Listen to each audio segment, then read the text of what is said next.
ako at dumapo sa isang event na pinaghalong birthday celebration ng King of Flowers owner Ramil Mutok at ng Miss Trans Royal 2023 in its 5th year. Buti pa ang contest umabot ng 5 taon. Kami ng dati kong jowa, 5 minutes lang. Char. Meanwhile, kainan na! Kunwari, diet tayo. Tulad ng kapitbahay mo nagsusumba, tapos lumalamon. Di kinaya ng bagyo ang paghadlang, at ayon, nagsimula na nga. Nais kong bigyang parangal ang Malabon dance troupe na ito na napakagaling na linyahan sa pagsasayaw. Bumuhos ang napakalakas na ulan, bumuhos din ang napakagagandang trance natin na galing sa iba't ibang parte ng Pilipinas. Wearing their modern Filipiniana costume na talaga namang nakamamangha. Pumukaw sa aking mga mata si candidate number 14 na may honor na si Filipiniana wear. Kulang na lang, hanapin nga talaga ang kanyang boyfriend, si Dugong. Present din si Karen Montesinon, may napakaamong muka. Di gaya ng tatakbong SK chairman sa amin na maasim na suka. Di rin pakakabog si Yeng Labitoria na animoy kawangis ni Andrea Brillantes. Si candidate number 2 si Mikay, napakahaba ng bias. Nakakamangha na para bang mataas na presyo ng bigas. Eto may aurang Christine Reyes. Wow! So exotic! I can't deny it! After maging Maria Clara, labasa na ng wakata! Matutulala ka na lang talaga sa napakahuhubog at napakagagandang mga katawan nila. At ang kikinis, kani-kani ang hagod na sinasabing wala kaming isang daplis. Next stop, syempre ang aking paborito, ang long gown competition.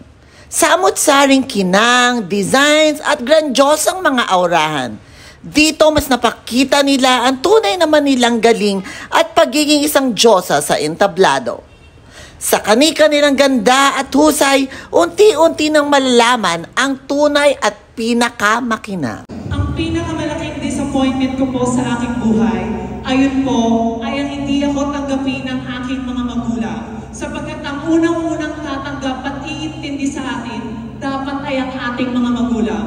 Pero paano ko po ito na-handle? Simple lang, gumawa ko ng magandang bagay at pinakita ko sa aking magulang na bilang isang anak, ako ay kapakinabang at ako ay isang ehemplo na kayang maging inspirasyon sa bawat tao. Thank you. Ang dapat pong hindi nyo malaman tungkol sa akin ay kung paano ako naging successful.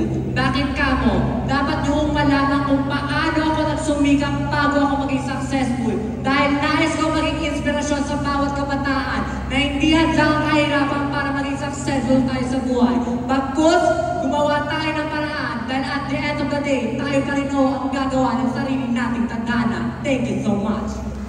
Generally speaking, ladies and gentlemen, I would like to change the way of thinking of every single person that is marginalizing and marginalizing the LGBT community. Why do I say so?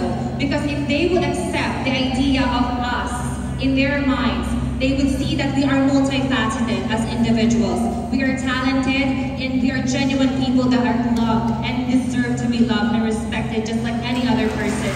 I always believe that this should be practiced in our schools and by people themselves because this is truly vital. Thank you very much. Joining this pageant, I am not aiming for the crown. I just want to prove myself second time around that here in Malabon, I can also be your Bahaghari of Malabon 2023, and that is being an inspiration to each and everyone and also the younger generation.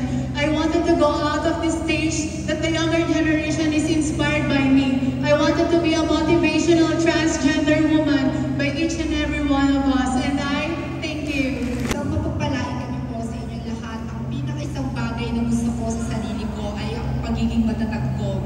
Marahil hindi naman higit sa kalaman ng edad. Maraming beses na akong nagkapilog. Maraming beses na nangyari sa akin. Pero andito ako sa inyong harapan, hindi sumusuko. Gaano man kahirap ang buhay. Tutuloy ang bubukatan. Maraming salamat. What I love about this event is una, magaling na hosting skills ni Donald at ni Cable. Pangalawa, ang pagsasama-sama ng kapita-pitagang mga judges. Pangatlo, binigyang pugay ang mga personalidad ng kani-kanilang panahon. Pang-apat, ayan nga tinangal pa na Star of the Night. Salamat Mayora Jeannie Sandoval at Mother Ramil Mutok sa isang maayos na pagtitipon. Muli, congratulations to all the winners. See you again next year.